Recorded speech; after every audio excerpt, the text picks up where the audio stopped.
Imagine waking up tomorrow, heaters dead, no IKEA blanket, no DoorDash.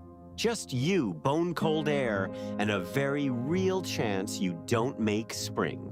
This wasn't a temporary inconvenience. This was everyday life for 10,000 years. A brutal 300,000-year stretch both Homo sapiens and Neanderthals had to survive. At peak ice age 20,000 years ago, global temps were 6 degrees colder than today. 6 degrees. Doesn't sound like much, right? That's the difference between a thriving city and being buried under a kilometer of ice. Massive ice sheets stretched thousands of kilometers across North America, Europe, and Asia. In the unfrozen zones, temps dropped so low modern tech couldn't last a week. Sea levels were about 120 meters lower than today. That exposed a land bridge connecting Britain directly to continental Europe. And a massive plain called Beringia stretched straight from Siberia to Alaska. Our ancestors walked across landscapes that are now deep underwater. Wild. This world was brutal, freezing, and packed with megafauna that wanted you dead. Woolly mammoths, cave bears, and woolly rhinos owned the land. Cave lions, bigger than modern African lions, prowled the shadows. Even the Irish elk, with antlers spreading 3.7 meters wide. Absolutely unhinged. These creatures were both the biggest threat and the most critical food source. So how did they survive? It starts with one thing: fire. Humans controlled fire as far back as 400,000 to 1 million years ago. But fire wasn't just for warmth. It handled 15 completely different survival jobs. It cooked food, making calories way more absorbable and digestible. Biologist Richard Wrangham argues, cooking let us trade gut tissue for brain tissue. Fire didn't just keep us warm, fire literally made us smarter. It kept 300-kilo cave lions from creeping into camp at night. Non-negotiable. It hardened wooden spear tips and stone tools into deadlier weapons.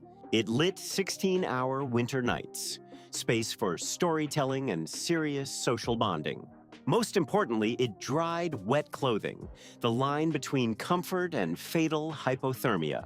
If fire went out in a blizzard and couldn't be relit, death sentence for everyone. So the firekeeper was the most important person, above any hunter or warrior. Deep caves were perfect shelter, steady 10 to 13 degrees Celsius year-round. They also blocked lethal wind chill that could kill you in just minutes.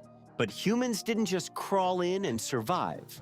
They organized it like interior designers. Stone fire pits, sleep zones, tool areas, food prep stations, all laid out. But animals migrate, and humans had to follow them out onto open plains. When there was no natural shelter, they didn't sit in the snow and die. They built.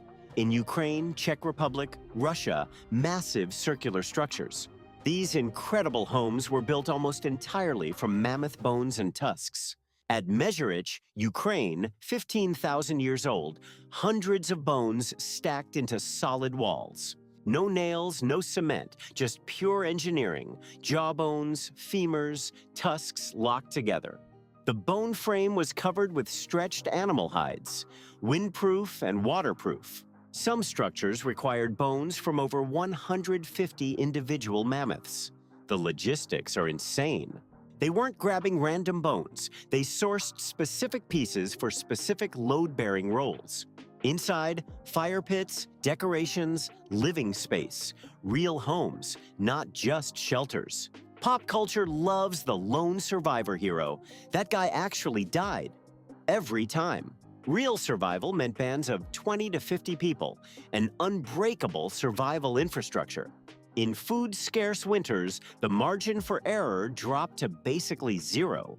They needed specialists, hunters who could extract every calorie from marrow and fat. They needed foragers who knew which plants had roots under a meter of snow. And above all, they needed the wisdom of elders, badly. Only elders remembered the terrible winter 15 years back and where the deer hid. The elderly weren't a burden. They were a living library no one could replace. Biologically, humans are basically a hairless primate. Knowledge doesn't block cold. In sub-zero temps without clothing, your body loses heat faster than it generates it. Body louse evolution tells us humans started wearing clothes around 170,000 years ago. By 40,000 years ago, clothing tech had reached genuinely impressive levels. Bone needles with holes under 1 millimeter wide. Insane precision for any era. At Sungur, Russia, 34,000 years old, two kids buried in incredibly complex outfits. Their outfits were sewn with thousands of hand-carved ivory beads. Thousands. Ancient humans used a three-layer system. Inner layer wicked moisture away from skin. Middle layer insulated for warmth. Outer tough hide blocked wind and water. This is literally the exact same system modern mountaineering guides recommend. Literally. They also brain-tanned hides, using animal brain tissue to make leather incredibly soft. Every single part of an animal was used. Zero waste. Not a suggestion, a rule. In extreme cold, your base metabolic rate can spike 50% just to stay warm. Add hunting, construction, and firewood hauling, calorie demand became absolutely massive. Short on calories in winter? Thinking slows, muscles fail, death comes shockingly fast. That's why animal fat was the ultimate nutritional currency. Above protein, above carbs. Fat delivers twice the calories of carbs, exactly what your body burns to stay warm. Adult woolly mammoths weighed up to 6 tons, enormous fat reserves under thick skin. That's 500,000 calories, enough to feed 25 people for weeks. Hunting them required elite coordination, driving them into bogs or ambush zones. How do you store 500,000 calories with no fridge? Glad you asked. Simple. Use the earth as a freezer. Dig straight into permafrost. A deliberate food storage strategy. Meat preserved safely for weeks or months. Meat that couldn't be frozen got sliced thin and dried over fire or cold wind. They ground dried meat, mixed it with fat and berries, the world's first energy bar. Calorie-dense, nutritionally complete, shelf-stable for months. Stone Age protein bar, no cap. Fall wasn't rest season. It was full-throttle hunting and food prep season.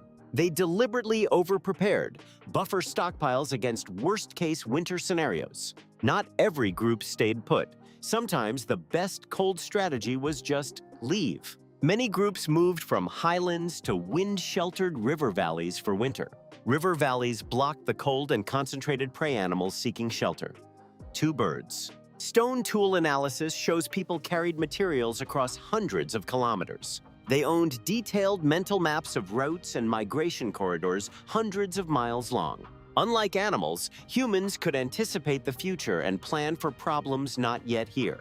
But the scariest part of winter wasn't cold, it was psychological collapse from confinement. To fight the madness, they made art. Cave paintings from tens of thousands of years ago.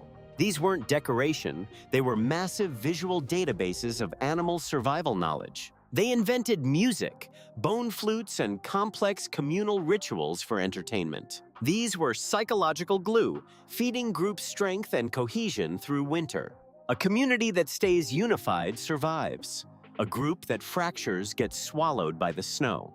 Bottom line, our ancestors' survival wasn't passive endurance. They chose to dominate. It was active management of environment, prey, and psychology with collective intelligence. Today, we happily traded that extraordinary survival genius for central heating. For Gore-Tex jackets and supermarkets stocked year-round. Solid deal.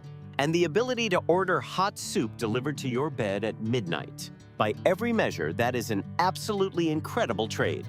Zero complaints. But never forget the terrifying survival power flowing through your veins right now.